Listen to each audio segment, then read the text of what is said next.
Welcome to video 3 of PMP Mindset Series. We are discussing proactive risk and problem-solving mindset.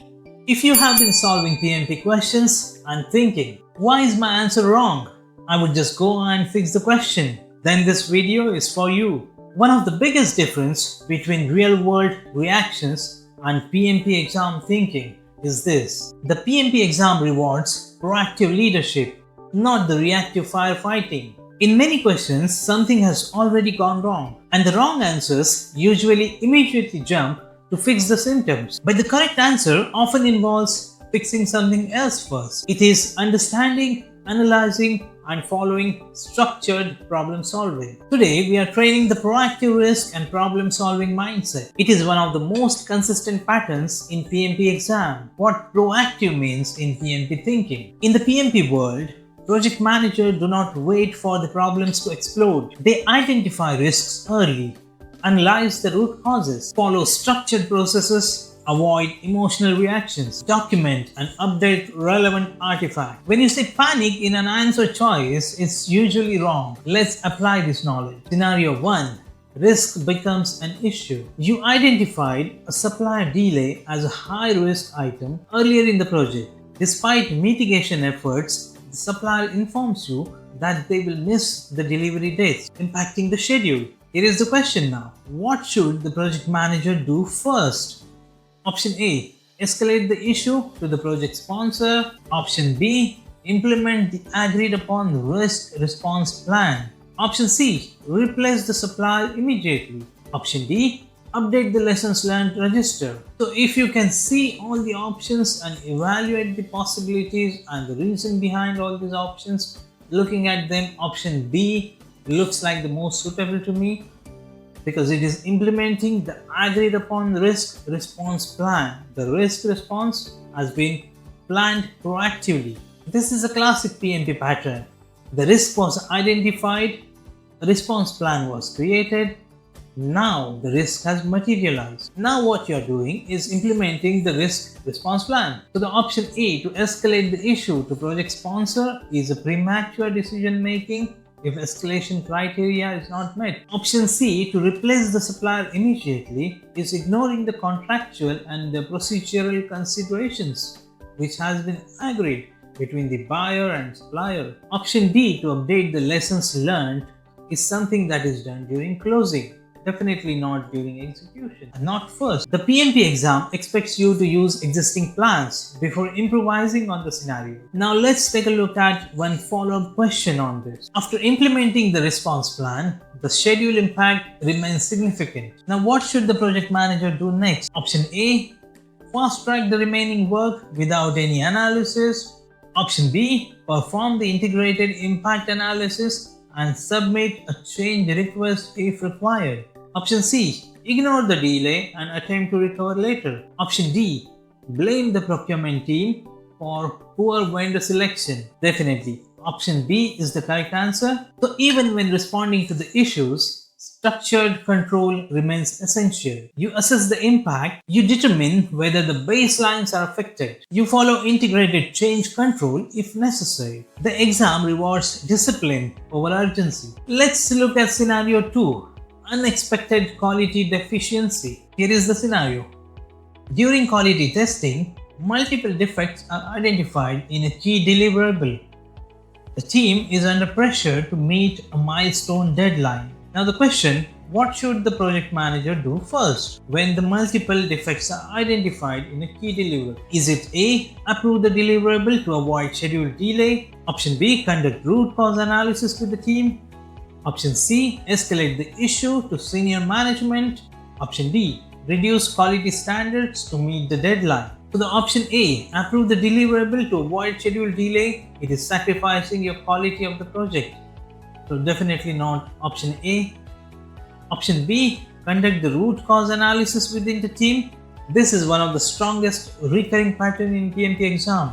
Before taking any corrective action, find the root cause behind it. Option C, to escalate the issue to senior management, is escalation without doing any analysis. And option D, to reduce the quality standards to meet the deadline, what it is doing is violating the quality management principles. The quality plan, the procedures agreed during planning of the project are now violated. So the option B is the correct option.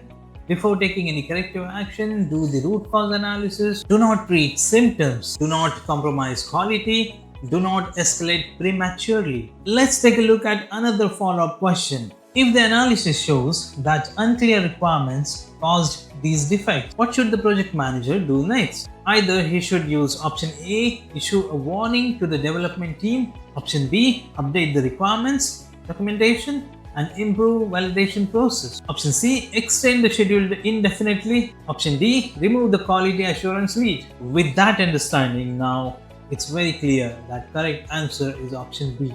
This problem is symmetric, it's not personal. This PMP mindset focuses on process improvement and prevention. You strengthen the requirement clarity to avoid recurrence. The exam favors prevention over blame. Scenario 3, risks not previously identified. During execution, a new regulatory requirement is announced that may impact the project scope. This risk was not previously identified. What should the project manager do first? Option A, immediately update the schedule baseline. Option B, add the risk to the risk register and perform risk analysis. Option C, escalate the issue to the sponsor. Option D, ignore the regulation until enforcement begins. Now let's take a look at option A. Immediately update the schedule baseline. You have not done your analysis, you have not seen from where the risk has originated, why that has come into the project, and what needs to be done about this risk. So you have skipped the analysis. So option A is definitely not the answer. Option B, add the risk to risk register and perform risk analysis. Now, risk register is a live document.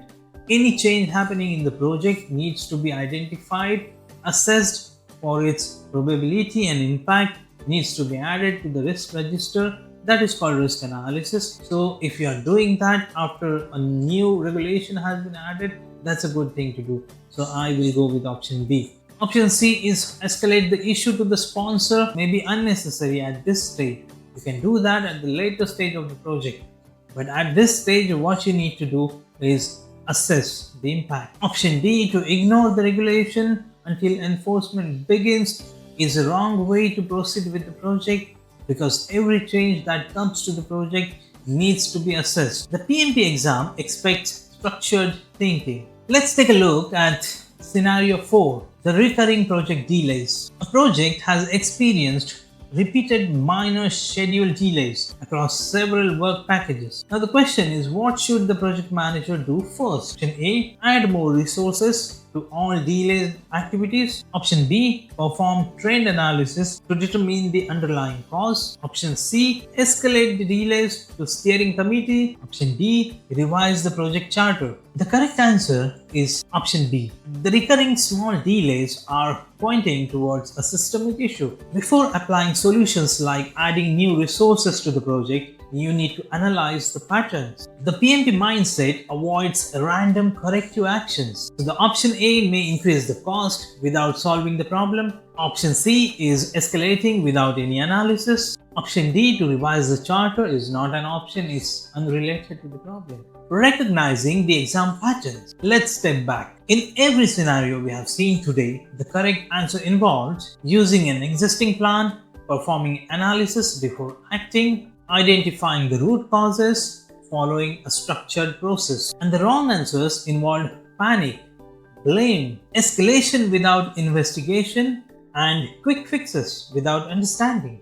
That pattern appears constantly in the PMP exam. So how to think during the exam? So when you see a PMP question in the exam, take a pause and think, has this risk been identified? If yes, implement the response plan. If no, analyze, assess, and add to the risk register. So document it. If there is a defect, perform root cause analysis. If there is an impact, perform integrated change control process. The structured thinking eliminates most incorrect options. The practical mindset training. As you prepare this week, practice reading slowly and ask this question. Am I reacting or am I analyzing? The PMP exam rewards calm, structured leadership, not the heroic improvisation. Project managers who pass PMP are not just problem solvers, they are disciplined decision makers. In the next video, we'll cover change management and adaptability, another mindset that appears repeatedly in the exam. If this video has helped you recognize the patterns in PMP exam, please follow PMX Hub. And remember, we are not memorizing answers. We are mastering how PMI expects you to think. For more content on PMP exam and project management, please follow PMX Hub on YouTube, Facebook, and Instagram. I will see you in the next video.